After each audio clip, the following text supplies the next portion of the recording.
황혼의 궁궐 새벽의 황제 1. 을미년의 비명 1895년 10월 8일 새벽 경복궁에 칼날이 번뜩였다. 고종은 건청궁 오코루 2층에서 비명소리를 들었다. 명성황후의 목소리였다. 그는 계단을 뛰어내려가려 했지만 일본 낭인들이 이미 복도를 점령하고 있었다. 폐하 위험하십니다. 신하들이 그를 붙들었다. 그의 앞에서 궁녀들이 쓰러지고 일본도가 사정없이 휘둘러졌다. 고종은 자신의 무력함에 온몸을 떨었다. 조선의 왕이면서도 아내 한 명 지키지 못하는 자신이 한없이 비참했다. 훗날 그는 알게 되었다. 명성황후는 일본인들의 칼에 찔리고 배인 후 시신마저 불태워졌다는 사실을, 녹천정 뒤편 향나무 숲에서 석유를 부어 태워졌다고 했다. 그날 이후 고종의 밤은 악몽으로 가득했다. 까친 왕. 을미사변 후 조선 조정은 친일 내각으로 채워졌다. 고종은 명목상의 왕일 뿐 실권은 모두 일본의 손아귀에 있었다. 김홍집 내각은 일본의 지시에 따라 단발령을 내렸다. 천년을 이어온 상투를 자르라는 명령. 백성들의 분노가 들끓었고 곳곳에서 의병이 일어났다. 전하, 백성들이 들고 일어났습니다. 단발령을 거두어 주소서. 신하들의 상소가 빗발쳤지만 고종은 어떤 결정도 내릴 수 없었다. 경복궁은 일본 군대가 감시하고 있었고 그의 주변에는 친일파들만이 둘러싸고 있었다. 고종은 창문 너머로 궁궐 담장을 바라보았다.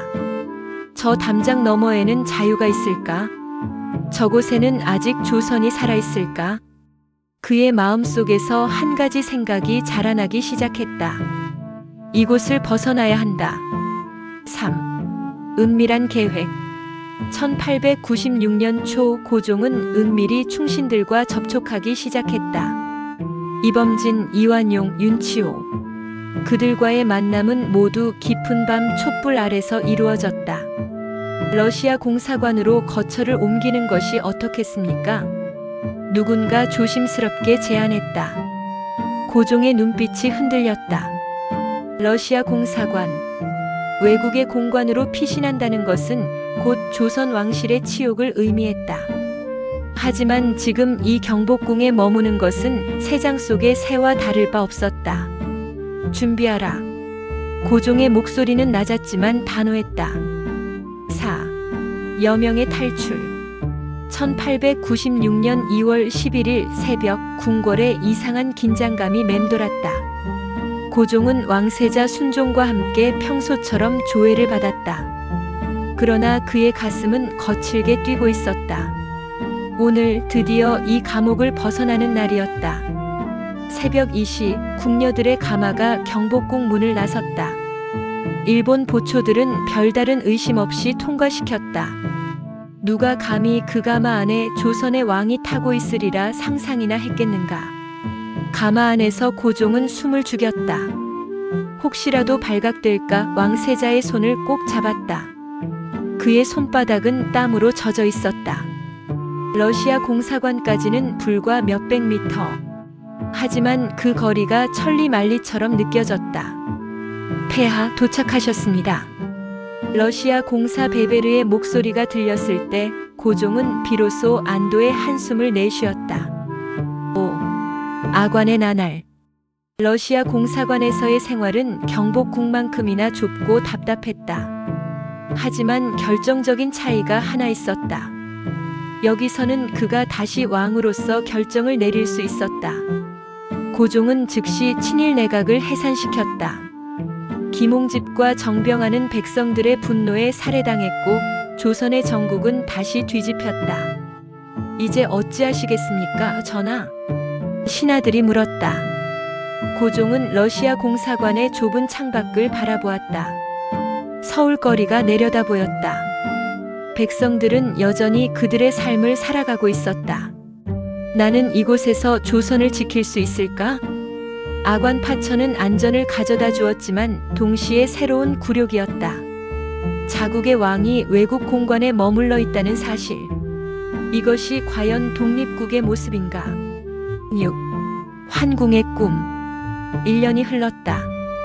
고종은 러시아 공사관에서 조선을 통치했지만 그의 마음은 편치 않았다. 각국 공사들은 조선에 대한 이권을 요구했고 러시아 역시 예외가 아니었다. 일본의 그늘에서 벗어났더니 이번엔 러시아의 그늘 아래 있구나. 1897년 초 고종은 환궁을 결심했다. 하지만 경복궁으로 돌아갈 수는 없었다. 그곳에는 을미사변의 기억이 너무나 선명했다. 경운궁으로 환궁하겠다. 덕수궁이라 불리게 될 경운궁. 그곳에서 고종은 새로운 시작을 꿈꾸었다.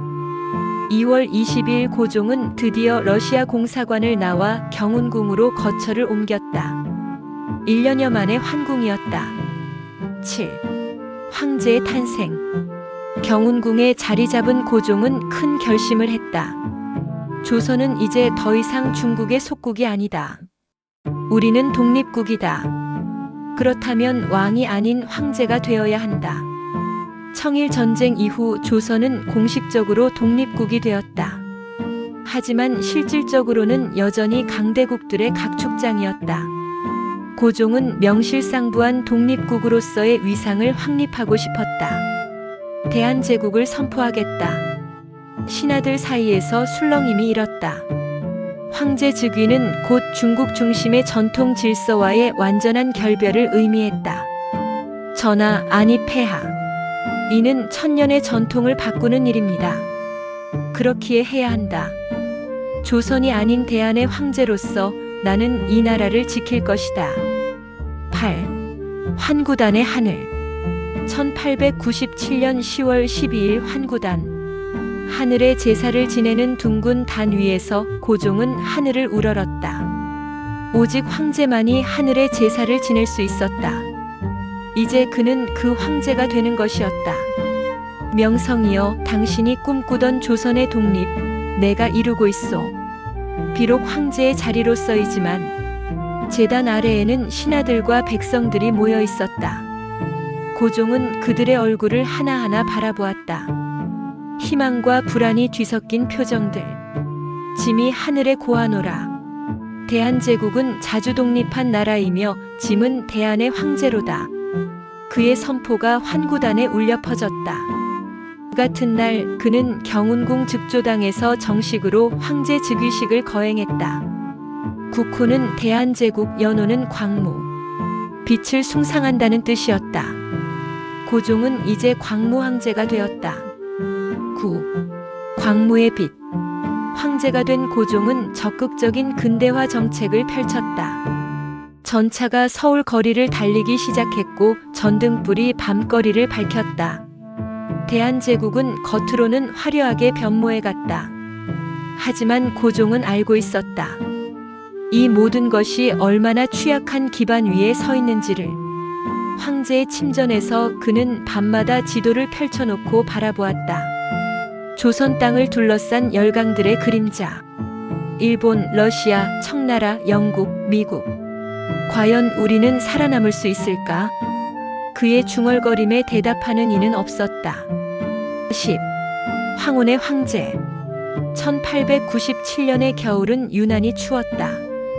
황제가 된 고종은 경운궁 정관원에 앉아 차를 마셨다. 서양식으로 지어진 정자. 그는 이곳에서 새로운 조선을, 아니 대한을 꿈꾸었다. 을미사변 이후 2년. 참으로 긴 시간이었구나. 아내를 잃고 궁궐을 탈출하고 외국 공관에 숨어 지내고 다시 환궁하여 황제가 되기까지. 그 모든 여정이 주마등처럼 스쳐 지나갔다. 정관원 유리창 너머로 눈이 내리고 있었다. 하얀 눈은 궁궐의 기와장 위에, 나무가지 위에, 조선의 땅 위에 소리 없이 쌓여갔다. 고종은 찻잔을 들어 한 모금 마셨다. 따뜻한 차가 목을 타고 내려갔지만 그의 가슴 속 공허함을 채우기에는 부족했다. 황제가 되었으니 이제는 지킬 수 있겠지. 그는 스스로에게 다짐했다. 하지만 그의 목소리에는 확신보다는 간절함이 더 묻어났다. 창밖의 눈은 계속해서 내렸다. 마치 앞으로 다가올 혹독한 시련을 예고하듯이. 고종은 알지 못했다. 그가 황제로 즉위한 이날로부터 불과 8년 후 을사늑약으로 대한제국의 외교권이 박탈될 것이라는 사실을, 그리고 13년 후 경술국치로 나라가 완전히 사라질 것이라는 사실을. 하지만 지금 이 순간만큼은 그는 대한의 황제였다. 비록 주변이 어둠으로 둘러싸여 있을지라도 그는 한 줄기 빛이 되고자 했다. 환구단에서 하늘에 고했던 그 맹세를 가슴에 새기며 고종은 눈 내리는 경운궁의 밤을 지새웠다. 대한제국 광무 원년 1897년 겨울.